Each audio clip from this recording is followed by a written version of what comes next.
Hey everyone, and welcome back to the Firefighters Podcast, where we seek to develop, inspire, and motivate the world of the emergency services operator through a series of wide-ranging conversations. Now, before we go any further, just hit that rate, follow, or subscribe button on whatever platform you're listening to. It's a key performance indicator for us and helps us reach even more people. Now, here's what we've got for you today. Today's episode is part of a special mini-series brought to you from the Airport Fire Officers Association annual conference. Now, aviation firefighting is an area, total honestly, we haven't explored as much as I really wanted to, and as much as we definitely should on the podcast. And that's going to change with this series, because this year I was fortunate enough to be invited to attend the conference of Airport Fire Officers Association by their chair, Wayne Weaver, who served on the committee since 2019. It's a genuine privilege to be part of this. Really enjoyed being there and got to spend time with professionals operating at really high levels within the aviation fire and rescue environment, learning so much. So across this series, we're going to be bringing you some recordings live at the conference and some conversations happening backstage, capturing the people, the ideas, and the experiences shaping the sector right now. And this is not just CPD for the hell of it, even though it is all to do with the Institute of Fire Engineers as well. The conference is formally recognised with structured learning. So you can get Institute of Fire Engineers accreditation for this. And it's going to be about learning from real incidents. It's going to be about shared operational insights, some leadership stuff, challenging the thinking through actual lived experiences, actual lived careers. And over the course of these episodes, you're going to hear from some operational leaders, some subject matter experts, and industry professionals, all contributing to a wider conversation around standards, risk, leadership, and the future of aviation fire and rescue. If you have ever considered a career in aviation firefighting, which I definitely have, or you just want to learn more about the future of AFOA conferences, make sure you check out the link in the show notes below, and let's find out what this next episode's about. So in the first episode of this series, we're starting with operational learning, a debrief which is drawn from a real incident, because on July the 13th, 2025, a fatal light aircraft crash occurred on London Southend Airport involving a Beechcraft King Air B200 that came down shortly after takeoff. The incident triggered a rapid and complex response from the airport, fire service, and surrounding emergency services. This episode is a talk that was given at the AFOA conference on a debrief delivered by Justin Nicolson, who's an experienced aviation professional with over 30 years in airport fire and rescue service operations and currently head of airside operations at Southend Airport. In this one, he explores the RFFS response to the incident, the immediate challenges faced on the ground, and the critical learning that's followed. Justin brings a really, really powerful and interesting perspective that bridges frontline emergency response and senior operational leadership, offering real insight into both the decisions that were made in the moment and the systems that support them. This talk is not just about revisiting tragedy for the sake of it. It is definitely about learning from it, understanding what happened, how organizations widely, not just in aviation but further afield, can respond under pressure, and how those lessons are carried forward to improve future outcomes. I'll see you on the other side. The next presentation is going to be delivered by Justin Nicolson. Justin is an experienced aviation professional with 32 years service in the airport and fire rescue service operations. Over the course of his career, he's built a strong foundation in emergency response, safety management, and airside operational delivery, working in high-pressure safety-critical environments. For the past 5 years, Justin served as head of airside operations at Southend Airport. In this role, he's led a range of critical airport functions with responsibility for maintaining the highest standards of safety, regulation, compliance, and operational efficiency across the airside environment. Justin brings a practical operational perspective to his work, combining frontline emergency services experience with senior leadership in airport operations. AFOA is really proud to be able to bring this presentation to you about the operational response to a particular sad and tragic event. We've coupled this experience from this presentation and the operational response to the subsequent investigation, and there's a presentation on that this afternoon. And we've done that very deliberately to try and give you all the best exposure to learning from experience based around a tragic event. And it's one of the things that AFOA really looks to try and channel, is that learning from our peers when tragedy does strike, so that we can share that learning to try and make the outcomes better for those unfortunate people who are involved in incidents in the future. So please welcome to the stage, Justin Nicolson. First of all, thanks for the opportunity to come and talk to everyone today. Yes, we had a tragic event at the airport, and I want to try and use the opportunity that we've got here today as a collective group of professionals to maybe run through some of the learnings that we took to understand how we dealt with the situation, and then maybe take away from it what we can change going into the future. So, as introduced, I'm Justin, Head of Airside Operations, Fire Service Manager. With me today as well, I've got Lee Morgan, who's the Station Manager, and he was the Incident Commander in July on the 13th of last year. Lee, if you want to pick his brains later in the day or at any point during the sort of conference, I probably urge you to. I think I look at it from an incident response command and control point of view and operations and kind of how the airport dealt with it. Lee will look at it from an operational point of view and how he had to almost counsel his own watch, look after everything and go through some of the actions and some of the handovers with Essex Fire and Rescue, Essex Police and the air accident teams. So well worth picking Lee's brains. Just going to give you an insight into what happened on July the 13th last year. There's no images of anybody who lost their lives in that accident, either before or after the accident. So I know it's a bit of a tender subject for certain individuals. And obviously for Lee himself, it will bring back certain sort of images that will come that him and I saw. So please be assured there's nothing grim, there's nothing gruesome coming out in his presentation. We're working in collaboration with the Blue Light Show, a national conference and exhibition built around one thing: blue light services do better together than apart. I'm going to be there 1st and 2nd of July 2026 at the event, getting involved with those conversations and connecting with people who really care about doing the job better across the blue light sector. I'll see you there. To give you an idea of what we were facing, it's a stock image of the aircraft, but the aircraft was a Beech 200 Super King Air. It was 31 years old, and the dimensions of the aircraft involved put it into the RFFS Category 3 bracket. So please bear that in mind as we go through the presentation. So the aircraft arrived at Southend around about sort of 10 to 3 in the afternoon.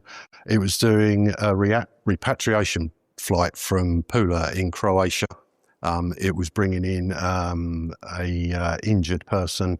It was going to stay on the ground with us for about an hour. The crew were going to have a bit of refreshments, get the aircraft refueled, and then it was going to depart to Lelystad in the Netherlands. And it was departing 4 persons on board, 2 flight crew, captain, first officer, and a doctor and a nurse. So after they offloaded the patient, it was a young lad. I think he'd been injured in either a jet bike accident or something along those lines. It uplifted approximately 1,400 litres of Jet A1 and then made its departure. So it taxied off. We've got runway 0523 at Southend. Started its taxi around about sort of 15:52, around about that time. Went down Charlie taxiway, and this bit is going to sound very, very weird for those of you who know aviation. Backtracked, completed a 180 just beyond our church. Yeah, Southend has a church quite close to its runway, and people are particularly sort of sensitive about this because it's pretty old. So they don't like us to move it or do anything with it. And the reason I mention it is because for those of you who've maybe looked on YouTube or any of the social media sites, the best piece of 4K video we had was taken from that church. So it was an aircraft enthusiast. They are the ones that basically made the social media statements of the pilots were waving at us. And then there was all manner of speculation over that about the waving and stuff like that. So it's important that we understand sort of where the church was. So give you some idea, the yellow indicates the taxi route the aircraft took. So from our jet centre, along Charlie taxiway, left onto the runway, 180'd, and just where the yellow and red lines sort of are sort of meeting at the end, the church is just above it. You can see the church there. Aircraft began its takeoff roll just before 4 o'clock, and the red indicates the departure of the aircraft. We know through looking at the video footage taken from the church, and that video footage you'll see on social media is cut short. Fortunately, the person taking that video sent the entire video sort of timeline through to the police because it shows the aircraft take off, go to the left, so go to the top of the screen immediately after takeoff, climb quite steep, and then what happens, happens. But we got to see the entire thing from start to finish. So the air accident team had a really good foundation to look at what their investigation was. And that's how we ended up.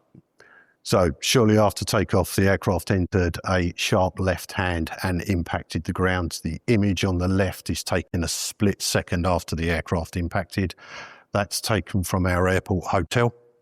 So they have a viewing area and they can had a really good view of it. And the right-hand picture is obviously as the vehicle's in attendance. You can just see side-on view of one of the major phone tenders, and to the left, sort of by the white sort of smoke area just there's the second vehicle, there's the first vehicle. So firefighting actions happened straight away.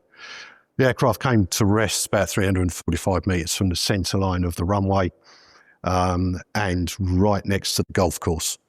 So bottom of the image is sort of around about there is the initial impact area. Aircraft came in, sort of nose, wing, and then went across the grass with the fuselage coming to rest about 4.5 metres from our perimeter fence. On arrival, Lee and his team were met with an aircraft fully involved in fire and a huge grass fire going on at the same time. That needed to get put out before they made any kind of headway getting towards the aircraft itself. That's the image that they sort of were met with at the time. It's very hard to distinguish what that is. So to give you some kind of idea, that is where the nose area of the aircraft would be. Just there is an engine. There's part of the main undercarriage, and that is the tail area of the aircraft. So kind of gives you some kind of perspective of what we're looking at. That's an aerial image taken, I think it was from Sky News. They were on the scene very, very quickly, so we had to make some kind of preparation for the dignity of those left on board the aircraft. As you can see, they were covered up because helicopters were with us almost instantly. Looking at it from a firefighting point of view, this image is taken from the front of one of the appliances. By the time they repositioned, they were tail on to the aircraft. The wind direction dictated, obviously, the positioning of the aircraft. So that's the view that they had. And then as you are looking at the aircraft, try to get some pictures panning round to the right. The white box, I said there's no images. That white box is the person that was ejected from the aircraft, some distance away from the aircraft. And then the debris field stretched across as well. Got one of our nav aids with the aerials sort of sticking up, as you can see. Miraculously, wasn't touched by fire, wasn't touched by smoke. There was a little bit of soot on top of the building, but that debris field scattered sort of parts of aircraft all the way across. Southend Promenade Gates, Category 7, H24. On that day, we'd had an issue with one of our vehicles, so we downgraded to Cat 6. It's a media output issue we've got with one of the vehicles, but the resource levels stayed the same. So Lee in charge as the incident commander in his vehicle, 2 major phone tenders. Now Southend rides Cat 6 and Cat 7 with 7 resource. One of those operates as the wildlife control officer. So he's out and about all day, 24 hours a day, doing wildlife runway inspections, everything like that. So that's why we've got 1 airside ops vehicle with 1 firefighter. 7 crew in total. Total water available between those 2 major phone tenders was 16,000 litres. We used 12,800 litres of water to get that Cat 3 aircraft out. I've just put a little transcript at the bottom there. Category 3, by the book, requires 1,200 litres of water when we're using performance level B foam. Vast, vast difference. We would have never have got that out with 1,200 litres of water on board. That took so much water to get out. And this is what I'm trying to do today. I'm trying to spark a conversation between us all is, usable amounts of water. Do we carry enough? Some of the smaller aerodromes, and I do at the moment class Southend as a small aerodrome, when we're operating at Cat 3, Cat 4, have we got enough water on wheels to deal with the incidents that we face, bearing in mind that that was a Cat 3 aircraft. Looking at it from my point of view as an incident sort of commander from an airpoint point of view, our initial response in terms of a management team, we have an on-call ART manager, that stands for Airport Response Team. They take the role of the silver commander. I had a bronze commander in air traffic, a bronze commander at the RVP, and obviously a bronze commander at the admin building. At the time of the incident, I think we were boarding one EasyJet, one ATR. Now we use steps for boarding, we haven't got jet bridges. So we had multiple people affected by viewing this image of the aircraft going in terms of passengers, as well as our own ground staff viewed it. So we kept rolling with that sort of setup initially for about half hour, 45 minutes until additional managers came on site. What we managed to do then, we had a review of our command structure. Was it working right? Was it sort of resourced in the best possible way we could do it? We then took the decision to bring in sort of the subject matter experts and put them into their relevant areas. So our head of air traffic services, they went to air traffic, head of engineering, obviously into engineering. I stayed at the incident site, RVP. That was my area. And then about 2 hours into the incident, that's the command structure that we had in place. So we'd established the gold commander, which was our CEO. Our ops director, he took the role of silver commander, and then we had bronze everywhere we needed. Terminal bronze was the most challenging. I'll be honest with you, I'm not a particularly people person. In fact, I can't stand people. And I couldn't stand people that day. I really couldn't stand people that day. So I was moving around, and a couple of comments I had from passengers were, "It didn't crash on the runway. Why have you cancelled my flight?" And nobody died, and I couldn't tell them anybody had. So why isn't my flight going ahead? And it took an inordinate amount of restraint from me to stop mouthing off back to these people. So, it's a challenging time. 2 hours, and that ran really well for us. And I know it won't work well for everybody else, but that did work really well for us. So head of air traffic where he was, and then as we came down, right down to, we needed to manage our jet centre. That's where the aircraft departed from. That's where a lot of telephone calls were coming into. So we needed a commander in there. Around about 5 hours, as I've discussed over a sort of a beer or two last night, it's surprising how quickly the incident stops becoming an actual aircraft accident, and then you're dealing into the investigation side, the interview side, the welfare side, and we needed to scale back. As I said before, we're not a huge airport, and we don't have a huge amount of resource in terms of management. So it's how do we effectively manage that resource in terms of managers to look after the teams below us. So we decided to scale down really our management support into what you see there. So we maintained a gold commander, absolutely. We swapped the silver commanders around. I became the silver commander. Our director of ops, he sort of then was doing a bit more of a welfare, checking in with the teams. And then we kept in with ATC, incident site and fire, and at the jet centre as well. We've all done it. We've all been on courses, and that same old preservation of evidence and scene management comes up. This is what our scenes look like. We established a common approach path down. We have a disused runway, which is part of our taxiway system. So the purple line going down and to and from, that is our common approach path. And then where it sort of goes to the right on the purple arrow, there is a check-in point at the outer cordon there. That's where we booked in and out of the incident. So every time we needed to go to the incident site, we were booked in by Essex Police, and then we were booked back out. Everything had a formal timeline attached to it. Challenges here for us were the outer cordon in black. That takes in, obviously, aircraft boundary, but it also takes in part of the golf course.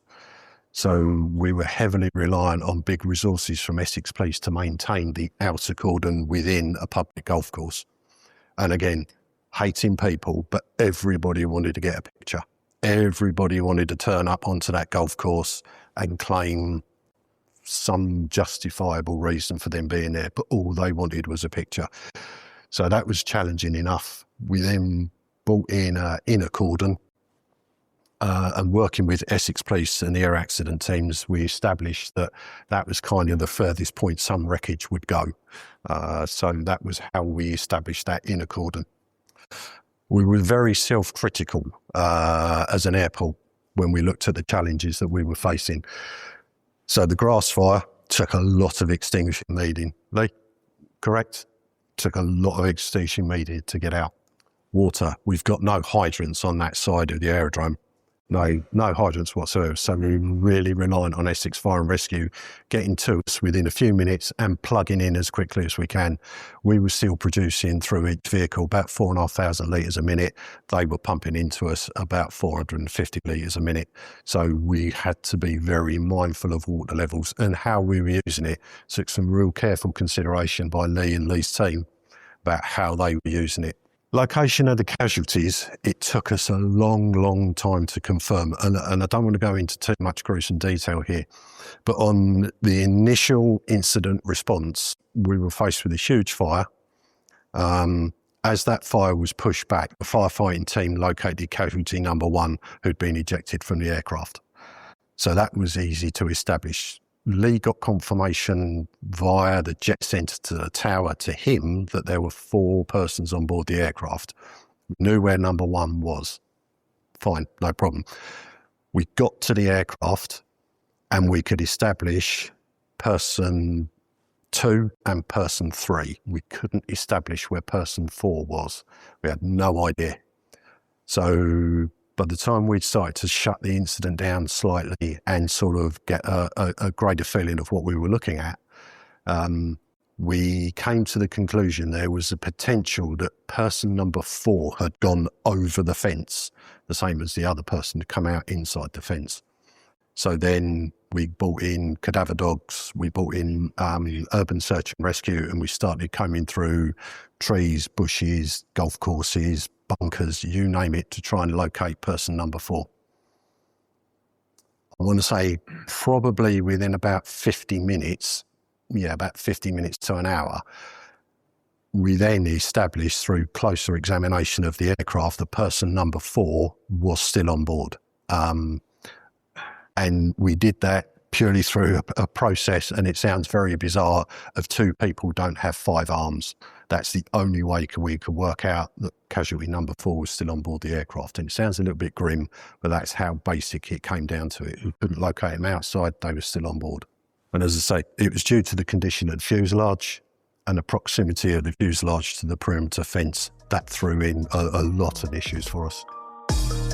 I have been wearing Gore-Tex for nearly 2 decades on the front line, working in hostile environments, tackling challenging incidents from firefighting to water incidents and in urban search and rescue environments. Gore-Tex have a well-earned reputation for protecting professionals in the fire and emergency services through their family of highly innovative, waterproof, breathable moisture barriers that exceeds global performance standards and are trusted worldwide.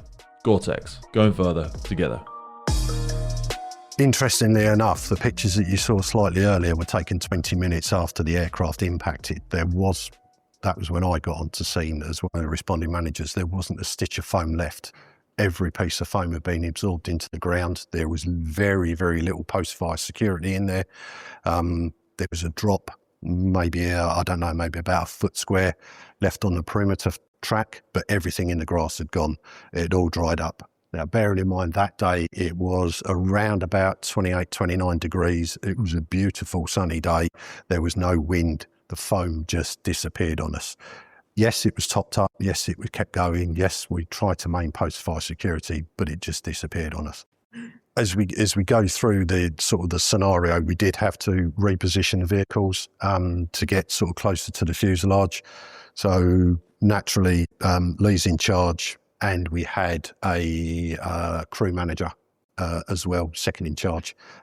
They took decision, reposition the vehicles as best they could to get us the ability to firefight using minimal effort.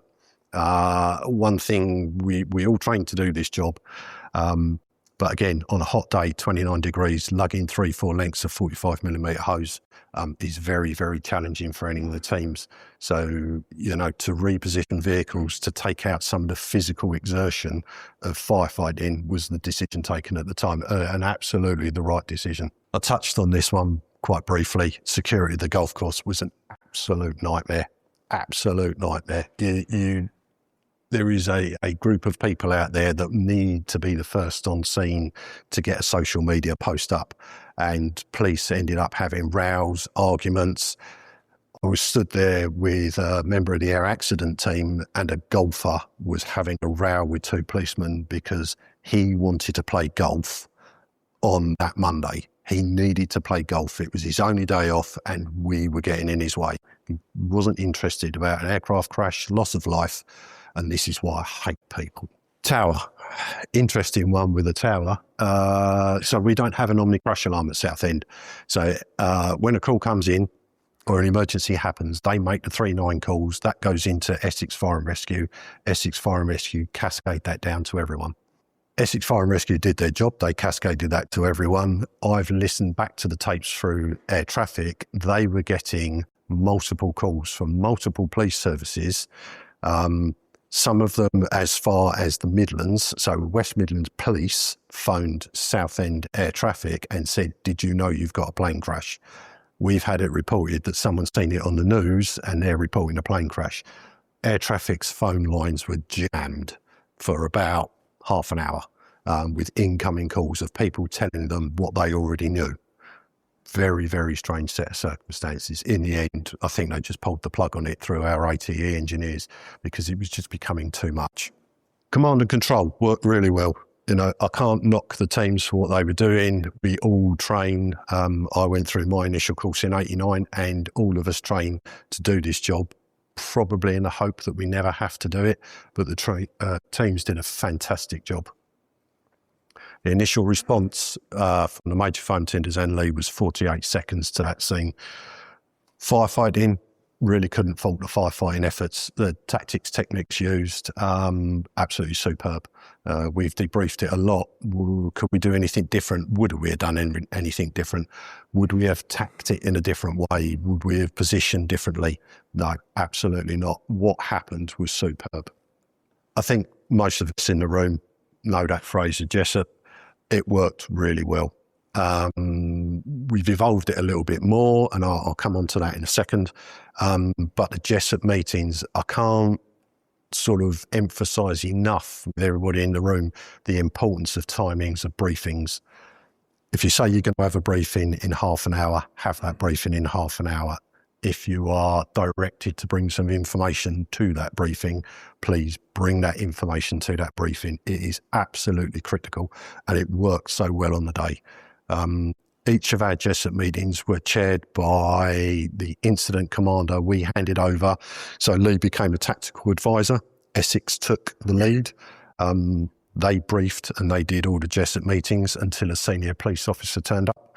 Then they would do the Jessup meetings as we built the cordons, and they just worked so well. As we closed down the incident site, there were some natural handovers. Some worked really well, some didn't. So we signed off our handover between us and Essex. So Essex obviously were in charge of the incident. They signed over their handover to us. So then Lee took control of the incident. We then worked with the air accident teams. It took a little bit of a while for Essex Police to actually take responsibility for the site. They wanted everything left in situ, vehicles, hoses, kit, whatever it was. We wanted everything off the site. So we came to a bit of a compromise with them, and then they finally took over the site from us, but it did work really well. Comms. We've all done emergency exercises, haven't we? When you look at them and you say to yourself, everything worked absolutely brilliant. If only it was for the comms side of things. Comms always fails on exercises. It didn't on this day. Worked really well. Our rendezvous point, that was opened up. That worked very, very good. Parking, escorting. One thing that we did, we turned our aerodrome free ranging.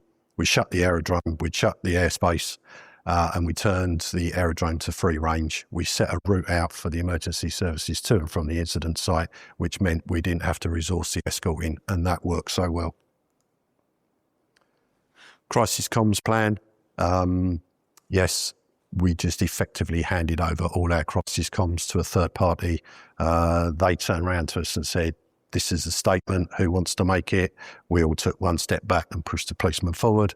He made the statements for us, which that worked really well as well. We weren't getting involved. So that incident happened on a Sunday. We had a briefing Sunday night. We had a briefing every single morning, every single afternoon. Those briefings took place with the Air Accident Investigation teams, JARTS, which is the Joint Aircraft Recovery and Transportation Squadron. That's a mixture of Army, Navy, Air Force, military personnel, urban search and rescue, and a few other people thrown in the mix that kind of sort of, recover the aircraft in a dignified way and transport it to where it needs to go, Farnborough or wherever it needs to go elsewhere. So these briefings, everybody came together and everybody left the briefing knowing exactly what their role was for the day, exactly what we were doing and exactly what we needed to achieve in the next 12 hours. It sounds daft. Relocation from a normal working office environment to a posh jet centre for us worked well. It put us in a professional, relaxed atmosphere, which meant that we could crack on and look after our teams. So again, if you get the opportunity to do that and you have somewhere to maybe displace yourself from a formal environment, I recommend you look at it. Briefings and debriefings, as I said, I cannot place enough emphasis on how well these worked and how important they are to any kind of successful conclusion to an incident. Work your timings, work your objectives, get yourself a cheat sheet. Actually understand what you're going to be doing in those briefings and what you want to get out of them, and talk to everyone. We didn't realise, and I think I said it at the start, that we were loading aircraft at the time when the aircraft went in. So we had members of ground crew that had seen it. We had the fueling team that had just fueled the Beechcraft, spoken to the crew 5 minutes before they were killed. Air traffic had seen them, ground ops had seen them, members of security had seen them out the window. There were a raft of people involved in the welfare issues. So, we had to talk to everyone.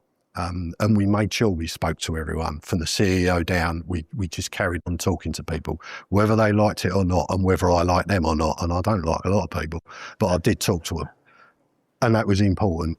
That did sort of get flagged up in a lot of our colleague meetings that actually, it is good to talk. Lots of things we learn, and boy, did we learn them. Infrastructure. So we all understand where our hydrants are. We all understand where our fuel farms are, taxiways are, runways are, air traffic buildings are. Not many of us, and I put my hands up, I didn't understand what's under the ground at our aerodromes. It wasn't until we started doing the rehabilitation of the site, quite shallow place with 450 volt cables going to some of our nav aids. And that was really close to the surface, and some of them cables were in effect sort of slightly damaged, not to the point of it rendered them dangerous, but 450 volts, and we're chucking 4 ton of water at it. Yeah, it doesn't kind of mix well had those cables been broken. So it's quite vital that we understand what's above ground, but also what's below ground, because we just didn't have an understanding. And as we've done a little bit more work over this and rehabilitation, we have found cables that even our engineers don't understand where they go, but they are part of the wider utility network for the railway line. That's hard work. We're a 24-hour rescue and firefighting service at Southend, and 24-hour security, but everybody else is geared up for a set period of flying. So to try and resource the 24-hour site, escorting, in terms of sort of taking people to the site and not leaving them, looking after people 24 hours a day, it takes its toll. What we ended up doing is forcing people to go home, because it seems to be a natural thing that people have, is that they want to be there because they think by being there they are helping. great, you may well be helping, but that means that if I've got 10 people during the day, I've got no one at night. So we were forcing people to go home. You go home and then you come back on the night shift. And we ended up getting a bit of a built-in pattern going for about a week while we sorted this incident out. So it was a challenge for us for that 24-hour site. Yeah, welfare and counselling, this is a big one. Incident happens. There was a lot of adrenaline on site at the time, a lot of adrenaline. That adrenaline started to wave off around about midday on the Monday, but Sunday night, my CEO was informed by an inspector from Essex Police that under no circumstances were any of the firefighters to receive counselling, not even trim counselling. Absolutely not, until they were interviewed by the police. And that's because the police wanted the cleanest version of events before anybody got to them to sort of understand what happened.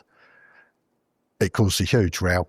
My CEO was at 1,000 feet with this individual. My director of ops, he was at 1,000 feet with them, and he basically just denied counselling for our firefighters. We turn up Monday to do the next set of briefing. Where's this inspector? Oh, he's gone on leave. Oh, brilliant. So you've told us we can't have counselling. Now you've gone on leave, and we've got a new inspector who was a little bit more amenable with us. And we did actually get some counselling into the guys, but it took a long time to get that through. It is beyond a privilege to be able to bring the Firefighters podcast to you, and we are so grateful for every single person that supports, listens, shares, and follows our journey. And to help us keep doing it, create more, reach more guests internationally, and make the podcast sustainable, we're asking for you to help. And to do this, we've set up a Patreon page. By joining our Patreon community, you will get access to every single full episode archive we have ever made. Now, hundreds and hundreds of key documents that we've got in there on fire behavior, firefighter health, cancer risks, instant debriefs, and so much more. So if you feel like you want to join the Patreon crew and help us make this possible, head to patreon.com/TFFPC or check the link in any episode podcast notes. As I said earlier, big impact on a wider sort of team. Escorting vehicles to the incident site, you've only got a finite amount of drivers, or we did at Southend. Some of the bigger aerodromes might be slightly easier, smaller aerodromes might be a little bit more difficult. Give yourself some consideration into free ranging if you can, because it worked really well for us. Meeting rooms, interviews, Southend's quite limited on space to get some interviews done. We pulled everybody into an area of the jet centre, and we had them waiting to be interviewed. And then walking 6 foot behind them is some people that have just come off the scene, talking about the scene, talking about the mess they'd seen, talking about everything that had gone on at the scene, which impacted these individuals waiting to be interviewed. So then that was clear out time for us. You know, if you're waiting for an interview, we've got to move you. It's a learning point from our side, and it's one we didn't even consider, you know, just how sort of people will be impacted by the thoughts and processes of other people coming from the incident site. Returning to ops, I'll just call these two up. We had displaced aircraft. Naturally, we weren't flying, I don't think, until the Thursday. So we had some displaced aircraft. We had displaced crews. We had our private jet centre. They had displaced aircraft. We had flying clubs. They'd gone out for Sunday lunch somewhere and then not been able to get back to us. So there was a lot to bring in. So we decided to do a bit of a phased return. We brought back some of the flying clubs first, then some of our private clients, and then with our airline, EasyJet, we just said to them, you know, bring your aircraft in and we'll make sure that you're first out on sort of the Friday morning, and then we'll start to open up a little more. And then by the following Monday, we were back to normal. So it was really quite good for us to do it in that phased approach. I think the biggest part of learning points, we all talk about them, it's what we do with them. So we continue to talk to our colleagues. Even today, our employee assistance program is open to all members of our staff, that they can just phone and they can get through to a counsellor and they can have a chat and they can have a discussion with them. We did a lot of internal, external briefings. We did separate airport ones. We did local authority ones. Then we did joint ones.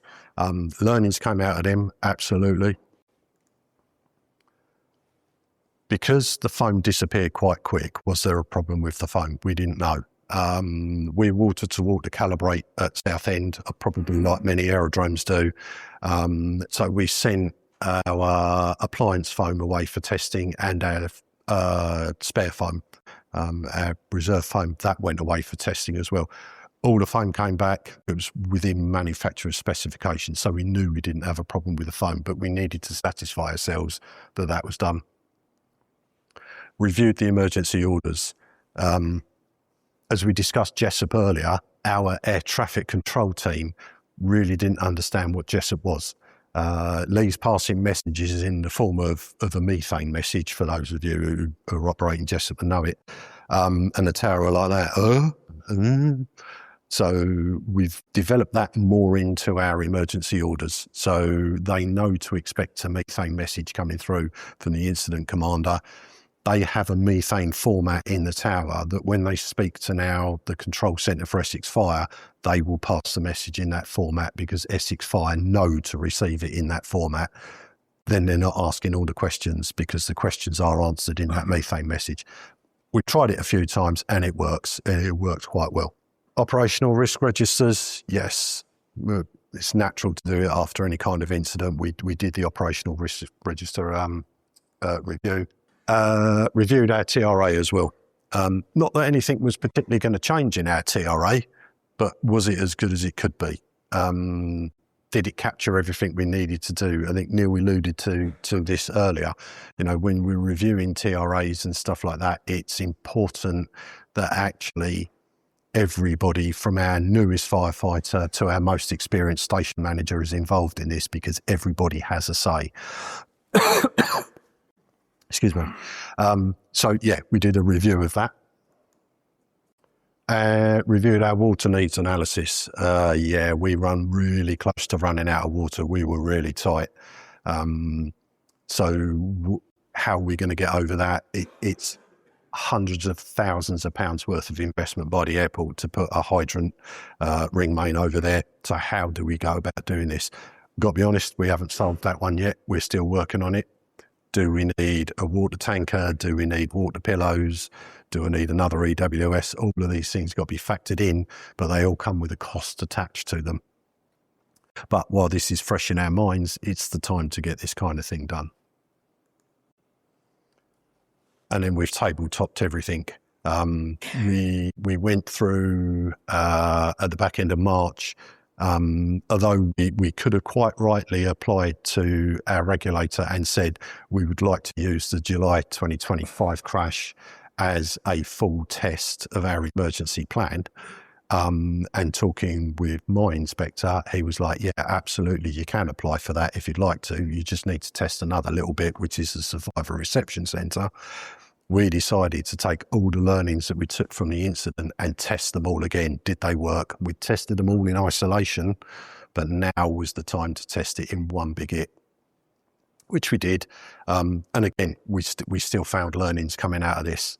So, you know, it's always good to test these things. And I think that is it. So, you know, it's a trying time for us. It was a hard time for us. Lots of things came out. Like I say, I hate people and I hate social media even more now following it. But, you know, thanks very much.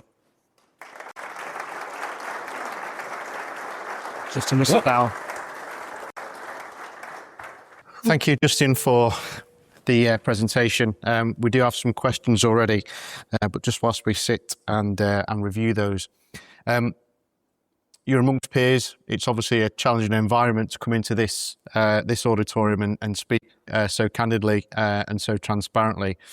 The one question that came to my mind, though, if you just reflect personally, when you have those quiet times to yourself, the journeys home, the weekends when you're on your own, is there anything now that sits with you that would perhaps strike a chord with the audience here, for people that are in the similar or same positions as you from a seniority perspective, in terms of things that they might want to go and question themselves when they have those similar quiet moments, in terms of the response and your own personal experiences? Yeah, I had a very, very difficult choice to make, really, because the crew that were on Sunday was day one for them. So we work 2 days, 2 nights, 4 days off, shift roster.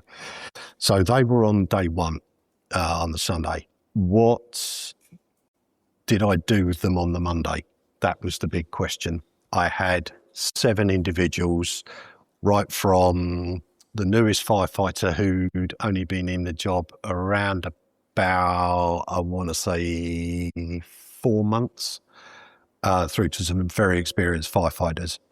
Did I stand them down? We weren't open on the Monday. Did I stand them down and just let them stay at home and then mull these thoughts through in their own head, and then maybe put 2 together and come up with 25?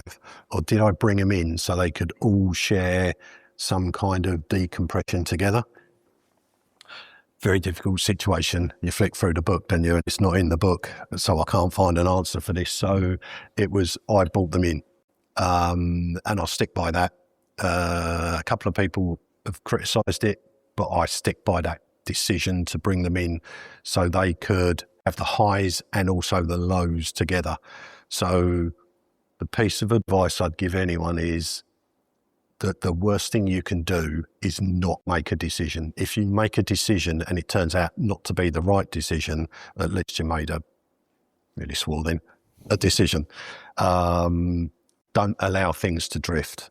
You know, we had to be quite assertive with people, like I say, sending people home, ensuring that people were in the right places. But yeah, just be assertive. Thank you. We'll turn to the questions now that come through Slido, because there's plenty that have come in, as you would expect with an incident such as this. So the first one is, what essential advice can you share with incident commanders for a successful conclusion, and what have you introduced that was previously lacking?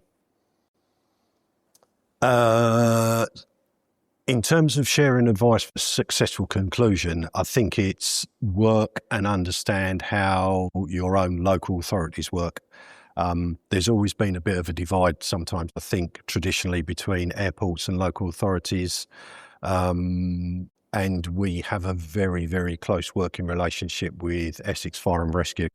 So that played dividends for us purely because they were known faces. So when one of the incident commanders turned up, it was automatically first name terms, which then settled the mood of the incident down. And I think that's key to any kind of successful operational resolution to an incident. I think that's probably the best thing. Okay. Thank you. There's plenty of questions here. We'll try and get through them quickly in the interest of time. Next one from James Cunningham. You mentioned that the Jessup principles work well. How did the command and control with the local authority fire and rescue service operate in relation to establishing Gold Command? Quite interestingly, the Gold Command was set up, so our Gold Command would automatically go into place Chelmsford. But on this occasion, it didn't. Gold Command sat down at another part of the airport. I didn't, I've got to be honest, have a lot to do with it. Our CEO went into Gold Command. He went in with, so we have our emergency orders. We also have an airport response team manual. So within that manual is a load of cheat sheets, tip cards for bronze, silver and gold commanders. He effectively took his cheat sheet and his scribe and just went down, and he just operated through the cheat sheet that he had for Gold Command. I don't think he's flagged any issues with me that needed to be sort of dealt with or sort of reviewed following it. Okay. Follow-up question from James. Has any of the joint operational learning through the national platform, Joel, been shared? Not yet. Not yet. Okay. Next question is anonymous, and it feeds into presentation this afternoon. Has the cause of the crash been established yet? And I think if you're okay with that, we'll discuss that later on this afternoon. From Shane, Defence Fire, did the review of your TRA involve a review of your water supplies and the implications associated with the grass fire? That's what we're working through now, if I'm being honest. Like I say, we attended a Cat 3 incident with a Cat 6 crew and nearly ran out of water. I'm going to be honest with you, we nearly ran out of water because of the grass fire. So looking at our water needs analysis, it's not concluded yet. It will probably flag, it will definitely flag that I need to put some kind of emergency water supply over on the north side of the aerodrome in order to establish a continual flow of water. The PDA was upped. So part of our emergency orders review was we used to have aircraft accident, small aircraft, which would be Cat 3 and below, and then aircraft accident, large aircraft, so Cat 4 and above. We scrapped the small and large. So now we just get a PDA that comes to us, which is, I think, 8 pumps, some bizarre reason, a turntable ladder. But that all comes now instead of doing small and medium, or small and large. Okay. There's a couple of questions based around the local authority response time and the PDA, so I think we've covered those elements off there. There's a question just down here, though, in relation to the Environments Agency, fire water runoff and the foam that was used during the incident, and a further question that links into that with regards to fire contaminants. So is there a way of summarising those two elements with regards to the environmental impact and also decontamination and contamination for the first responders? Yeah, so 2 areas involving the Environment Agency. So for us, we anyone with an incident on their aerodrome would have to do rehabilitation of the site. So we had to get 3 teams in 3 separate quotes, for want of a better word, that the Environment Agency insisted upon, and so did both the insurance teams. And that was to basically rehabilitate the site and how far down they had to dig in order to get uncontaminated soil brought up that didn't have either foam or jet fuel in it. And the Environment Agency were all over us for this. We also have a brook running through the airport as well as a church. And that brook, we continually now for the next year have to take weekly water samples to make sure nothing's leached through. This is all part of the PFAS scenario as well. Yeah. So that's coming through. In terms of contaminants, a big one, I could not guarantee, and I can be honest with everyone in the room, I could not guarantee that the BA sets that we used could be completely free of contaminants. So we took the decision, and it was a big investment, that those were bagged up, those were removed from site, and a whole new suite of BA was brought in. So new sets, new cylinders, new masks, new everything was brought in, and all the sets went off site. Okay, so really interesting consideration, isn't it, for sustainment of your operational response if you lose your breathing apparatus. We're just going to take a couple more questions. In the interest of time, we're probably not going to get to all of them, so I apologise for that in advance. There's a really important point on here about a brilliant job well done, Justin, and the importance of celebrating the success with the team in terms of that response. And it's difficult from a balance perspective versus the loss of life to also celebrate the success of the response. How have you managed to approach that subject? I don't think we have. I've got to be honest with you. It's an area that I've got to be honest, and please throughout the evening and tomorrow talk with Lee as well, because Lee sees his lads every day. We do look back at it and go, yeah, we did okay. But I think that the sad loss of life overpowers that. And I suppose part of the healing process for us as a fire service is no matter what we did, it wouldn't have changed the outcome. 4 people would have still lost their lives. And so it just sits in the background with us at the moment. We do look back and we do chat about it, but I don't know, it's nearly a year coming on and it's still a bit raw, especially for RedWatch. Yeah. Okay, thank you for that. One final question that was raised by Mr. Petts is in relation to memorial, and it ties into that last question. Has there been a request or is there a requirement for a permanent memorial on the airport? And what's the pieces of work extended in that area? Yes, we are doing a memorial. We've spoken to, and again, this works a very, very weird way. So we've spoken to the families through Essex Police and their counterparts in the Netherlands, and they have requested a memorial. We're fully open to a memorial. It's a case of where do we put it? We want somewhere that it's accessible to the families, so it's not going to be airside. We're thinking somewhere in our terminal, and we will do something on the 13th of July to do this. We met with the family or the mother of the co-pilot about 3-4 weeks ago, which was a very difficult time for us.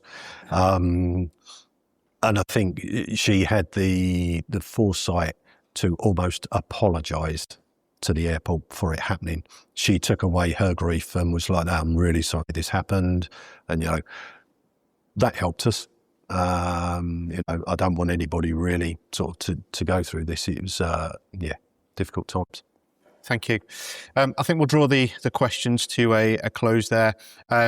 Justin, incredible presentation. It's absolutely what AFOA is about in terms of trying to provide that kind of insight to emergency response, and to be able to share this experience in this forum is very much appreciated. So I'm sure you'll all join me in giving Justin a huge round of applause. Thank you very much. Well, that's it for today, folks. Hope you took a lot away from that episode. We started the Firefighters podcast to develop, inspire, connect, motivate, represent, and most importantly, celebrate the world of incredible emergency services operators and the wider sector through this series of wide-ranging conversations. We really love creating this podcast and bringing it to so many people.